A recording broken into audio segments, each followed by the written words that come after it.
오늘 우리에게 주신 말씀은 요한복음 13장 31절에서 38절입니다.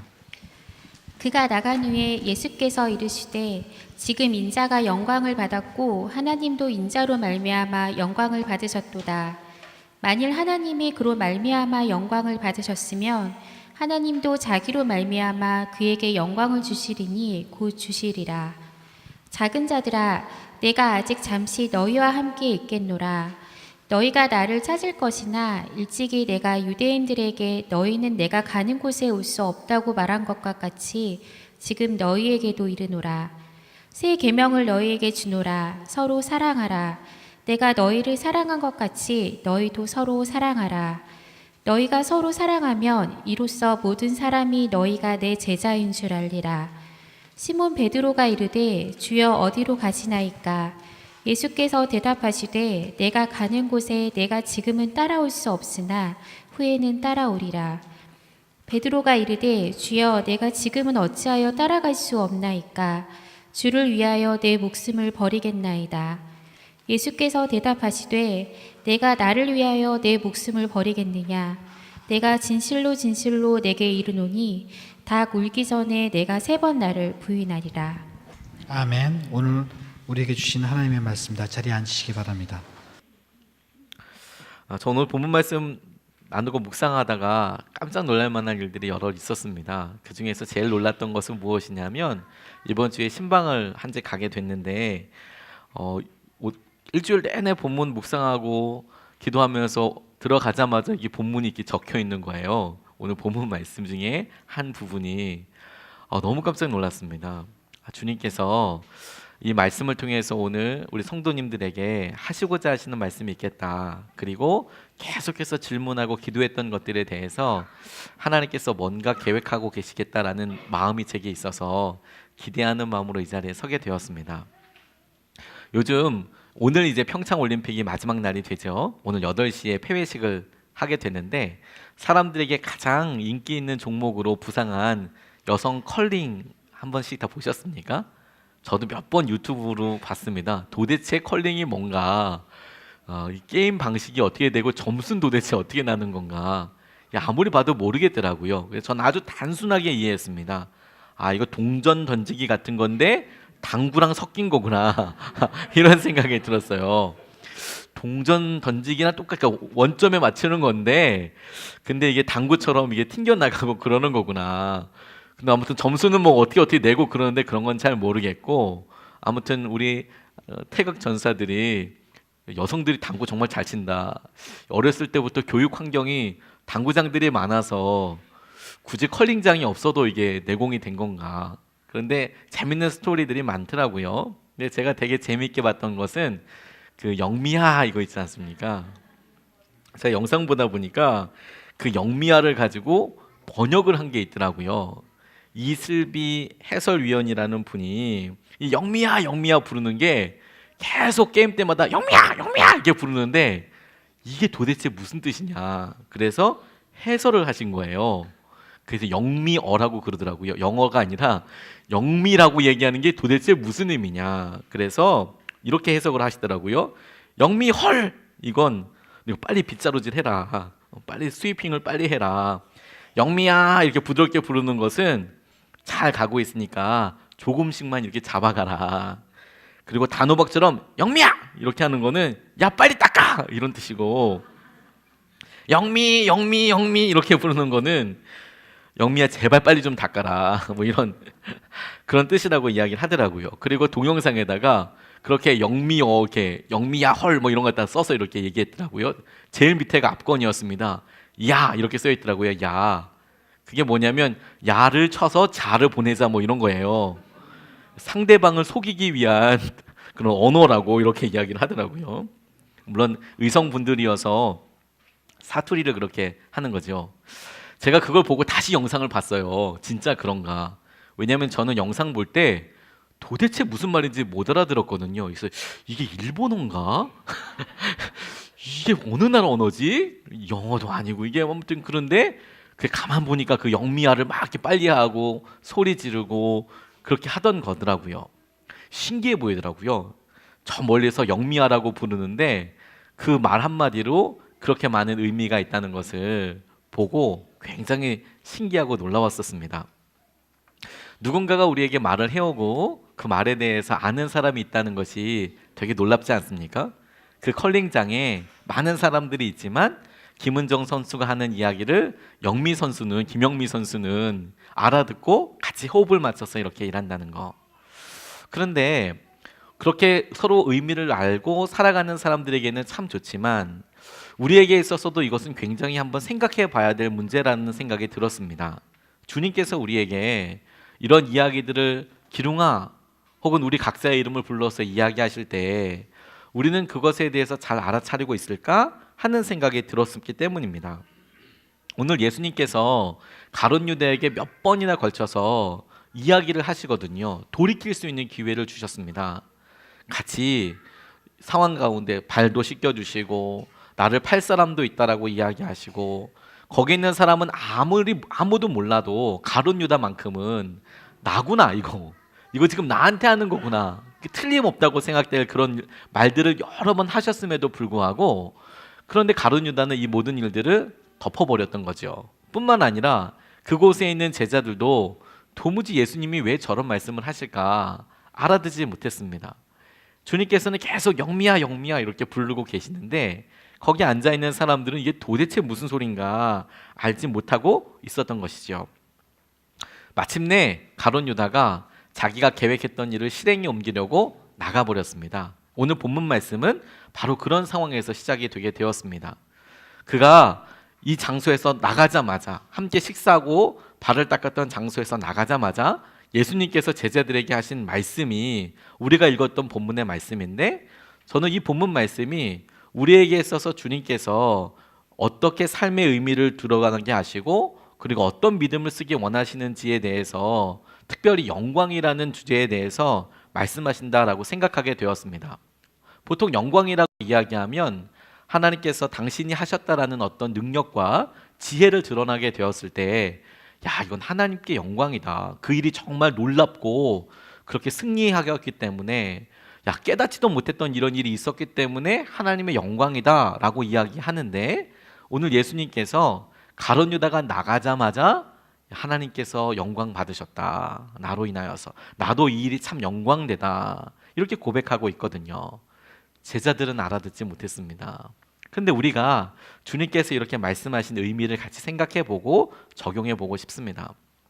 특별히 오늘 본문 말씀에서 제일 먼저 주목하고 이것을 붙잡고 함께 이번 주에 살아야겠다라고 생각한 것이 무엇이냐면 믿음과 결단으로 영광이 드러나게 된다는 것입니다. 믿음과 결단으로 오늘 31절 말씀을 보면 이렇게 나와 있습니다. 그가 나간 후에 예수께서 이르시되 지금 인자가 영광을 받았고 하나님도 인자로 말미암아 영광을 받으셨도다. 이렇게 나와 있습니다. 이 말씀이 제게 있어서 되게 놀랍게 질문되어졌던 것이 무엇이냐면 우리는 예수님께서 영광을 드러내셨다, 받으셨다라고 이야기할 때 이것이 십자가를 통해서 예수님께서 영광을 받으셨다라고 알고 있거든요. 그래서 예수님께서 십자가에서 하나님의 영광을 드러내시고 십자가의 지혜와 능력을 드러내셨다라는 것은 잘 알고 있는데 오늘 본문 말씀은 특별하게 영광을 받았다 그리고 하나님께서 영광을 받으셨으면 이렇게 과거형으로 나와 있는 겁니다.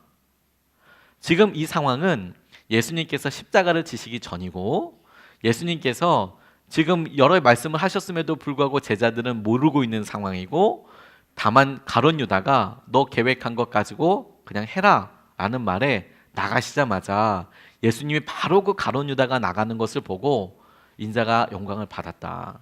하나님께서 영광을 받으셨다. 이렇게 고백을 하고 있는 것이죠. 근데 이것은 이어지는 말과 생각해보면 더 분명하게 의미가 드러납니다. 32절 말씀에 보면 만일 하나님이 그로 말미암아 영광을 받으셨으면 하나님도 자기로 말미암아 그에게 영광을 주시리니 앞으로 주시게 될 것이니 영광을 드러내시게 될 것이다. 이렇게 이야기하고 있습니다. 이 말은 뭐냐면 십자가 사건을 지칭하는 말씀입니다. 만약 이 일을 통해서 하나님께서 영광을 받으셨다면 주님께서 하신 것이 맞다면 앞으로 이 일을 통하여 드러나게 되는 십자가 사건을 통해서 완전한 하나님의 영광이 드러나게 될 것이다. 그러니까 이 앞서서 말한 이미 하나님께서 영광을 받았다라는 표현은 십자가를 지시는 사건과는 다른 것을 말하고 있는 것이죠. 그럼 그게 무엇이냐? 오늘 본문에서 나와 있는 그대로입니다. 가룟 유다가 그의 삶에 있어서 결정을 했는데 예수님께서 그 모든 일을 보심에도 불구하고 아셨음에도 불구하고 그래 네가 너의 계획대로 해라. 이제 내가 십자가를 지는 삶으로 나아가게 되는 거구나. 이제 있을 일들에 대해서 예수님께서 순종하기로 결단하신 것, 이제 그 일이 나에게 이루어지게 될 것을 놓고 내가 받아들이는 것, 그 마음의 결단을 보고 하나님께서 영광을 받으셨고 인자도 영광을 받았다라고 이야기하고 있는 것이죠. 우리는 대부분 영광에 대해서 생각할 때 우리가 어떤 일을 해서 큰 일을 이루고 나서 승리나 성공이나 이런 일들을 이루고 나서 하나님께 영광이 돌려진다라고 생각을 합니다.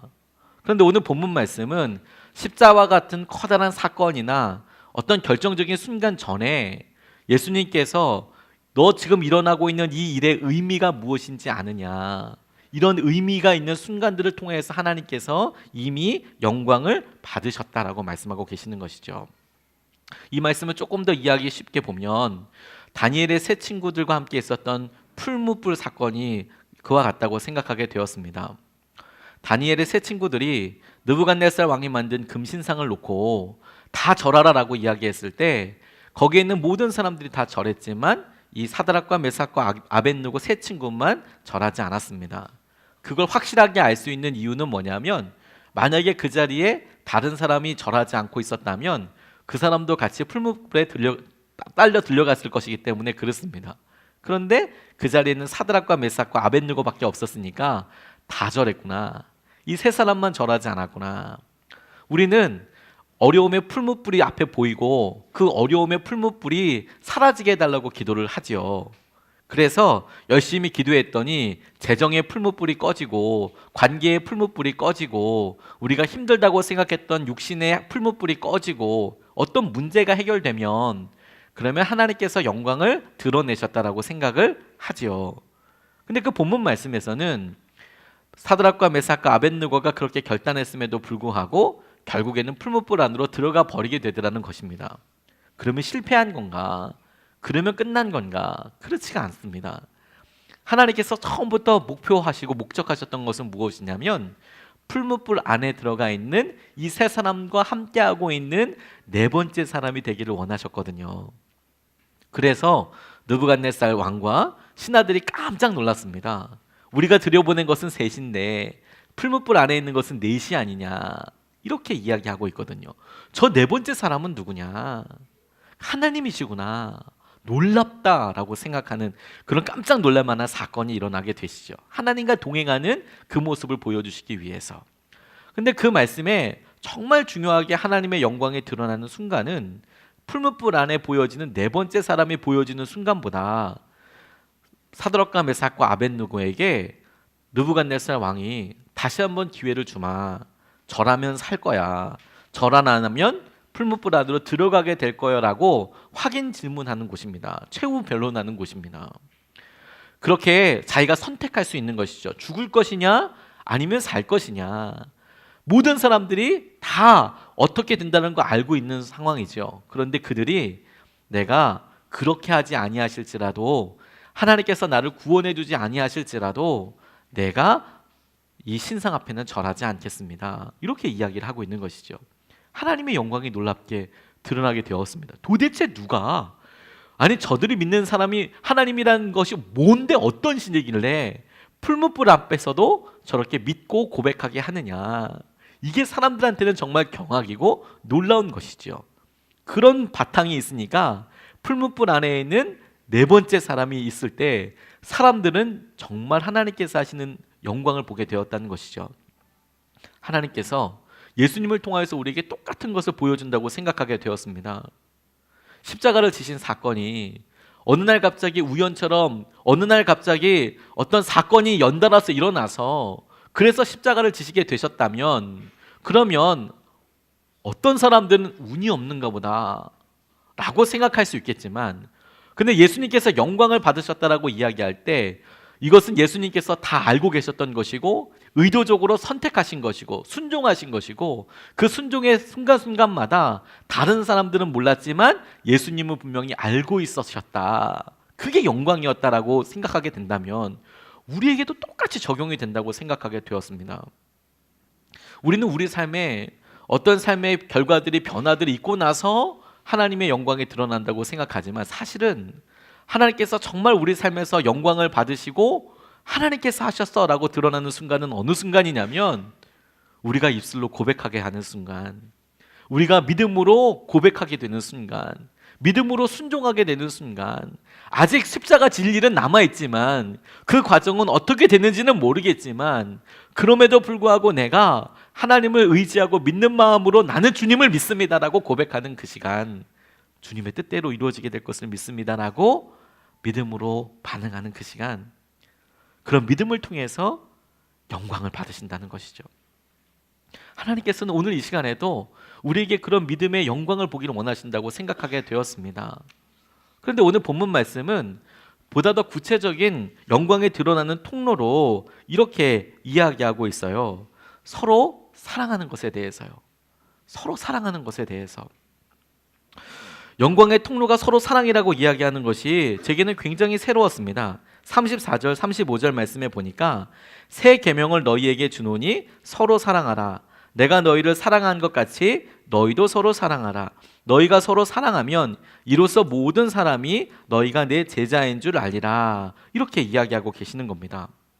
사랑하라고 이야기하신 것은 전에도 계속 말씀하셨던 것이지요. 새 계명은 아닙니다. 사랑해라. 사랑해라. 그런데 이 본문 말씀에서 가룟 유다를 떠나보내고 제자들이 남아있는 상태에서 새 계명을 너희에게 주마. 그 계명이 무엇이냐면 서로 사랑해라. 서로 사랑한다면 모든 사람들이 너희들이 나의 제자인 것을 알게 될 것이다 라고 이야기하시는 것이죠. 저는 이번 말씀을 준비하면서 이 서로라는 말 때문에 얼마나 많이 고민하고 기도하고 질문해 보게 되었는지 모르겠습니다. 서로 사랑한다? 사랑하는 것과 서로 사랑하는 것은 다르겠다는 생각이 들었습니다. 사랑하는 거 쉽습니까? 어렵습니까? 어렵습니다. 서로 사랑하는 거 어떻습니까?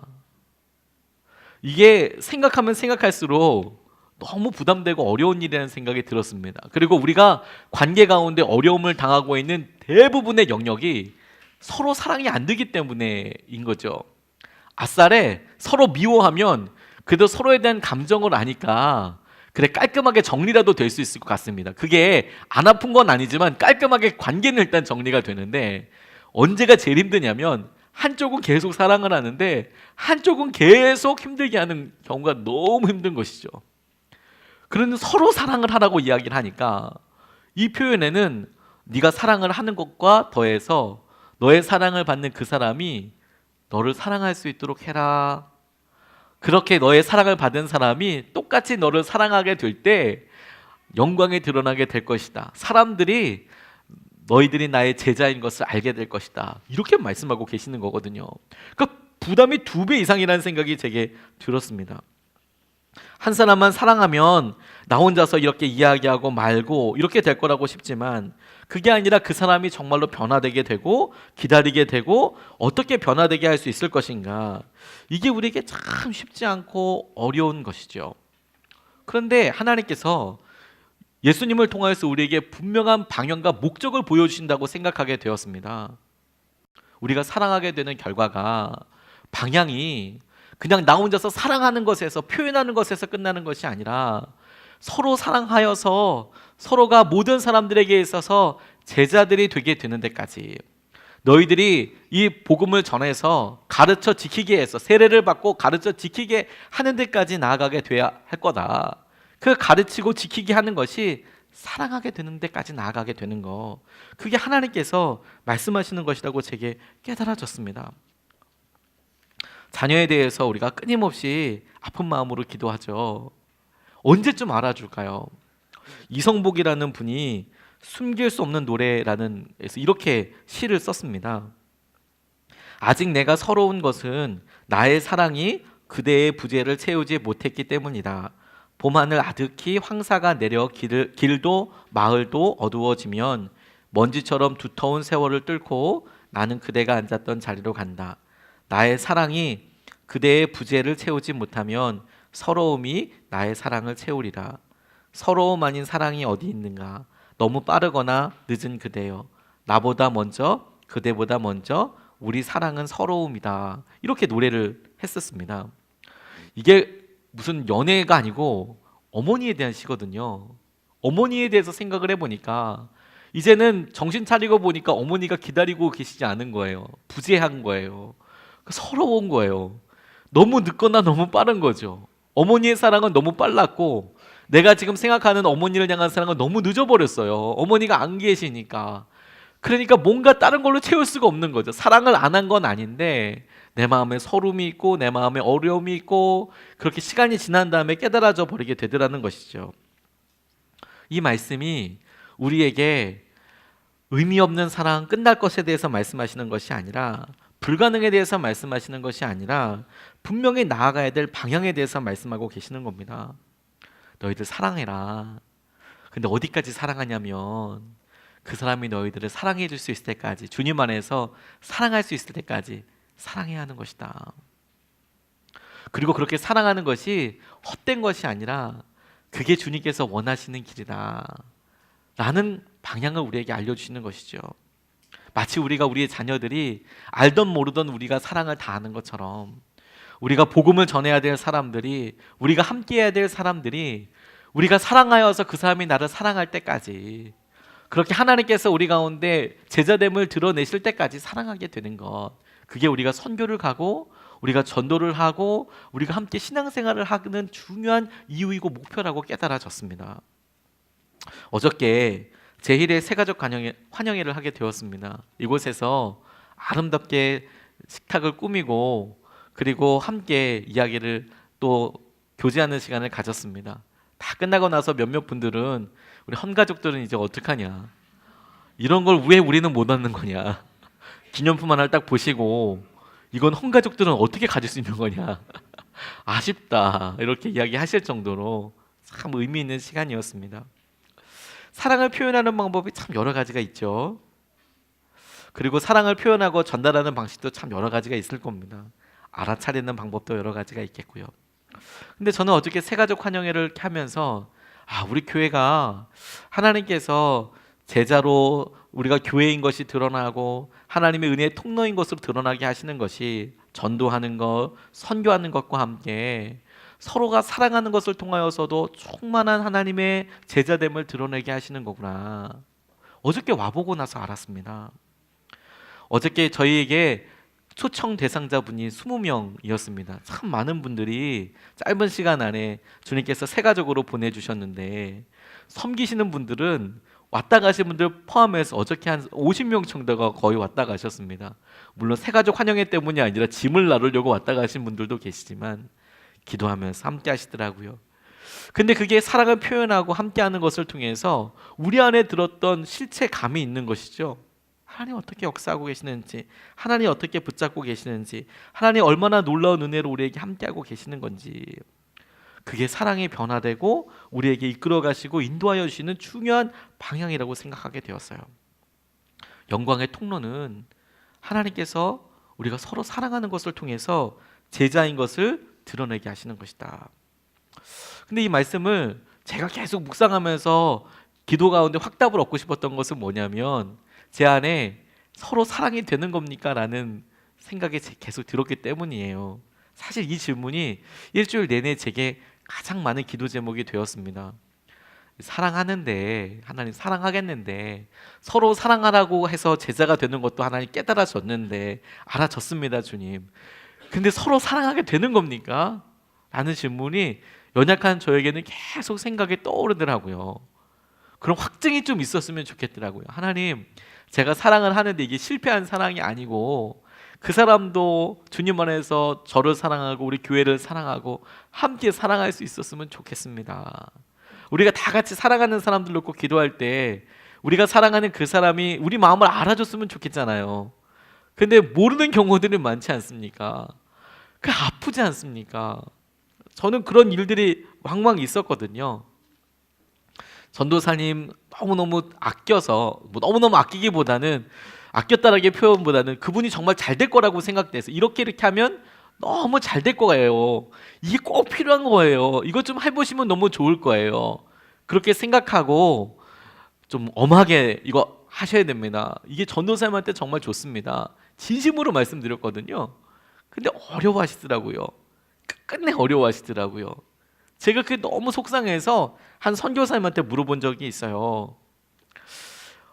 선교사님, 제가 정말 목회적인 생각으로 이게 정말 맞다고 생각해서 그분을 위한 길이라고 생각했는데 진심을 몰라주던데요. 저는 진심은 언젠가 통한다고 생각했는데 모르던데요.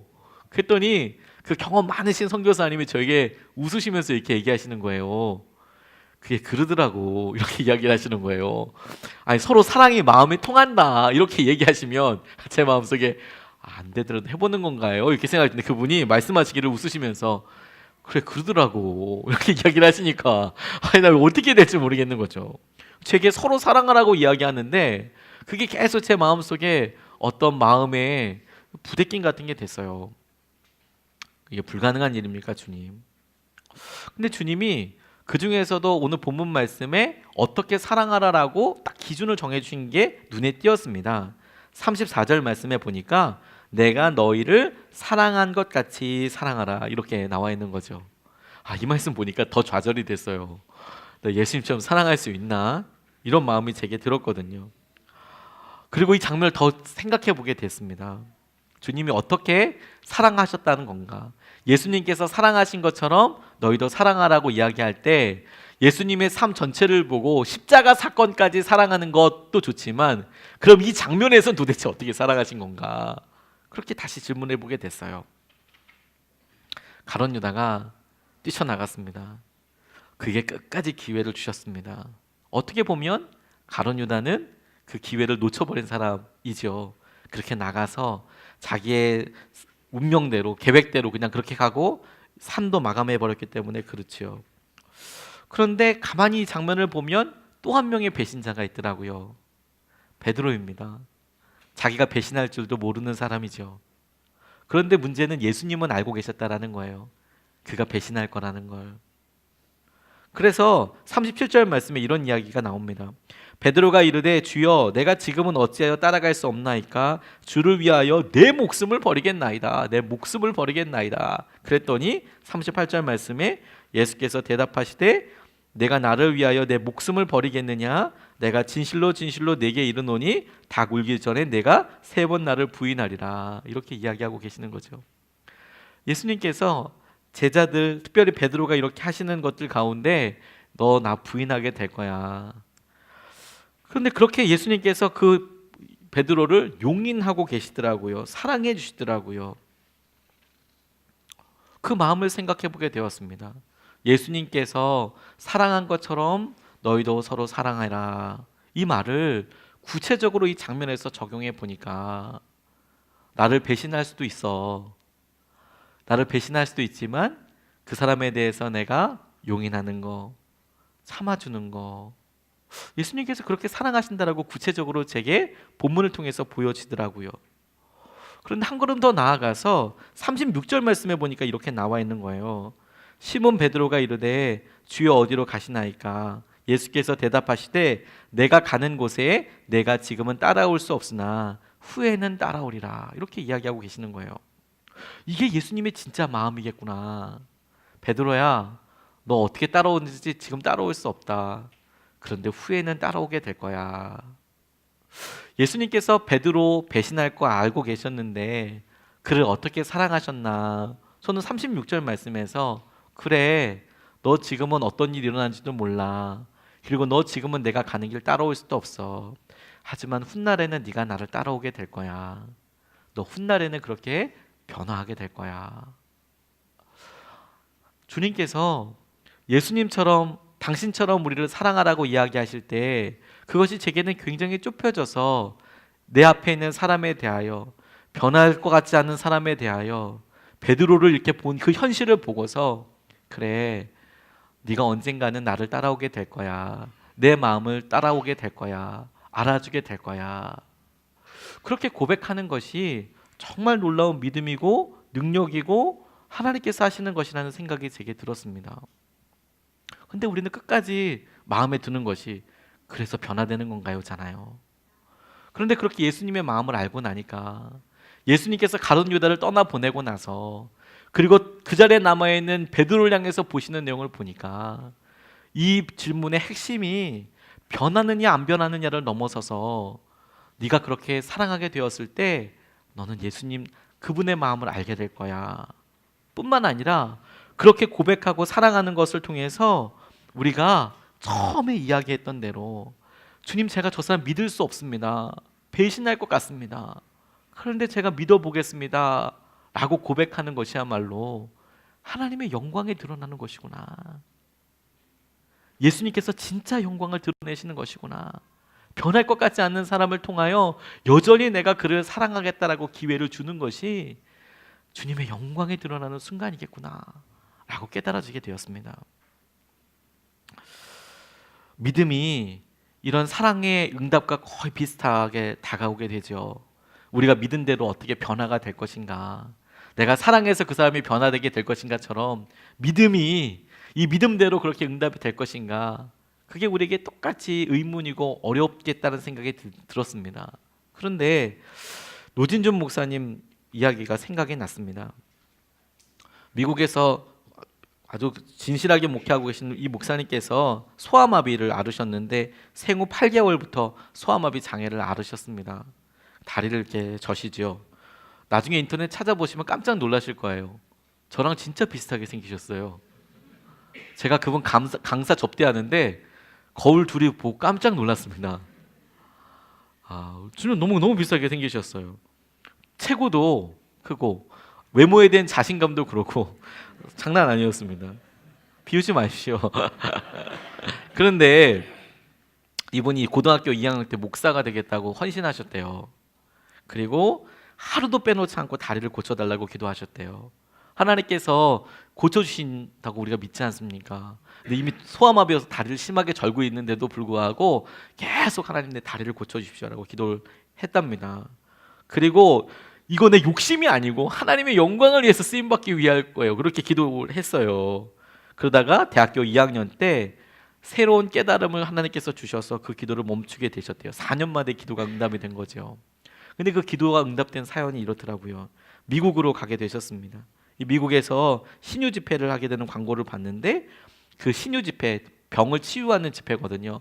거기 가서 꼭 내가 참여해서 병에 대해서 같이 좀 이렇게 보겠다 이런 마음이 들었답니다. 참석을 했더니 30분이 와 계시더래요. 그리고 청년은 자기밖에 없더래요. 다 이제 할머니들, 미국 교회 이런 분위기였던 거죠. 그리고 한 4-5분이 이렇게 5명의 미국 목사님이 강대성 위에 이렇게 앉아 계시면서 치유를 위해서 한 사람씩 나오고 안수 기도를 해주시더래요. 자기도 다리를 너무 고치고 싶으니까 나가서 안수 기도를 받았답니다. 정말 간절히 기도해 주시더래요. 감사한 마음으로 큰 감동이 있었다고. 그래서 안수 기도를 마친 다음에 앉아 있는데 그 5명 목사님 중에 3분이 설교를 하시더라는 거죠. 근데 그 설교할 때 마음이 확 그냥 어려워졌대요. 이분이 뭐라고 설교를 하셨냐면 상처가 될 만큼 믿음으로 기도하면 무슨 병인지 다 낫는다 이렇게 선포를 하신 거예요.